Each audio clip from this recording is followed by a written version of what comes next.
Halo rekan-rekan semua, perkenalkan saya Rami, peserta Latsar PPSDM Regional Bandung Angkatan 11. Pada kesempatan kali ini, saya akan menjelaskan mengenai sintesa agenda 3 dan personal branding. Selamat menyaksikan. Berikut ini adalah sintesa dari agenda 3 yang telah dipelajari, terdiri atas manajemen ASN yang akan membahas tentang kedudukan, peran, tugas, hak dan kewajiban, kode etik, serta sistem merit dalam manajemen ASN. Kemudian yang kedua, yaitu pelayanan publik yang akan membahas pengertian, klasifikasi, dan prinsip pelayanan publik.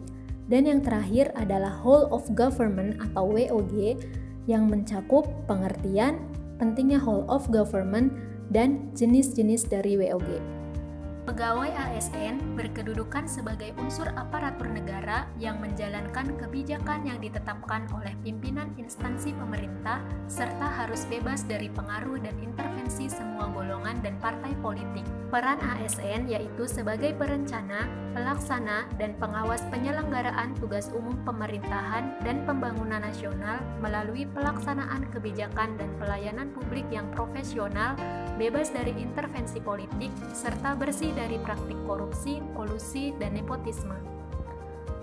Pegawai ASN terdiri atas dua jenis, yaitu pegawai negeri sipil atau PNS dan yang kedua pegawai pemerintah dengan perjanjian kerja atau P3K yang memiliki hak sebagaimana tabel terlampir. Antara PNS dan P3K yang membedakan adalah untuk P3K tidak mendapat jaminan pensiun dan hari tua. Kewajiban ASN yaitu setia dan taat pada Pancasila, UUD 1945, NKRI, dan pemerintah yang sah. Kemudian menjaga persatuan dan kesatuan bangsa, melaksanakan kebijakan yang dirumuskan pejabat pemerintah yang berwenang, menaati ketentuan peraturan perundang-undangan, melaksanakan tugas kedinasan dengan penuh pengabdian, kejujuran, kesadaran, dan tanggung jawab, menunjukkan integritas dan keteladanan dalam sikap, perilaku, ucapan, dan tindakan kepada setiap orang, baik di dalam maupun di luar kedinasan, menyimpan rahasia jabatan dan hanya dapat mengemukakan rahasia jabatan sesuai dengan ketentuan peraturan perundang-undangan, dan yang terakhir yaitu bersedia ditempatkan di seluruh wilayah negara kesatuan Republik Indonesia. Fungsi kode etik ASN yang pertama sebagai pedoman, panduan birokrasi publik atau aparatur sipil negara dalam menjalankan tugas dan kewenangan agar tindakannya dinilai baik. Yang kedua, sebagai standar penilaian sifat, perilaku, dan tindakan birokrasi publik atau aparatur sipil negara dalam menjalankan tugas dan kewenangannya. Dan yang terakhir, etika birokrasi penting sebagai panduan norma bagi aparat birokrasi dalam menjalankan tugas pelayanan pada masyarakat dan menempatkan kepentingan publik di atas kepentingan pribadi, kelompok, dan organisasinya. Selanjutnya, saya akan menjelaskan tentang sistem merit dalam manajemen ASN. Berdasarkan Undang-Undang Nomor 5 Tahun 2014 menjelaskan bahwa sistem merit adalah kebijakan dan manajemen ASN berdasarkan kualifikasi, kompetensi, dan kinerja secara adil dan wajar tanpa membedakan latar belakang politik, ras, warna kulit, agama, asal-usul, jenis kelamin, status pernikahan, umur, atau kondisi kecacatan. Sistem merit memiliki fungsi bagi organisasi untuk mendukung keberadaan prinsip akuntabilitas yang saat ini menjadi tuntutan dalam sektor publik. Sedangkan manfaat sistem merit bagi ASN yaitu menjamin keadilan dan juga menyediakan ruang keterbukaan dalam perjalanan karir seorang pegawai. Sehingga prinsip dalam sistem merit yaitu keadilan dan kewajaran, objektif, dan berbasis kinerja. Pelaksanaan sistem merit dalam beberapa komponen pengelolaan ASN yaitu penyusunan dan penetapan kebutuhan, penilaian kinerja, serta pengembangan kompetensi, promosi, mutasi, dan penghargaan. Selanjutnya, saya akan menjelaskan sintesa kedua dari agenda 3 yaitu tentang pelayanan publik. Berdasarkan Undang-Undang Nomor 25 Tahun 2009 tentang Pelayanan Publik menyebutkan bahwa pelayanan publik adalah kegiatan atau rangkaian kegiatan dalam rangka pemenuhan kebutuhan pelayanan sesuai dengan peraturan perundang-undangan bagi setiap warga negara dan penduduk atas barang, jasa, dan atau pelayanan administratif yang disediakan oleh penyelenggara pelayanan publik. Pelayanan publik diklasifikasikan menjadi 4 jenis pelayanan. Yang pelayanan administratif, yaitu pelayanan yang menghasilkan berbagai bentuk dokumen resmi yang dibutuhkan oleh publik. Kedua, pelayanan barang, yaitu pelayanan yang menghasilkan berbagai bentuk atau jenis barang yang digunakan oleh publik. Yang ketiga, pelayanan jasa, yaitu pelayanan yang menghasilkan berbagai jasa yang dibutuhkan oleh publik. Dan yang terakhir yaitu pelayanan regulatif, yaitu pelayanan melalui penegakan hukum dan peraturan perundang-undangan maupun kebijakan publik yang mengatur sendi-sendi kehidupan masyarakat.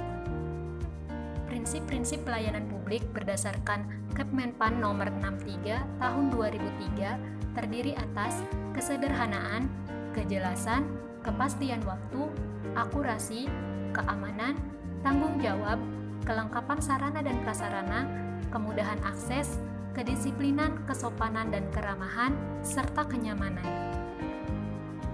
Sebagai pelayan publik, sudah seharusnya kita memberikan pelayanan yang prima, yang memiliki prinsip-prinsip.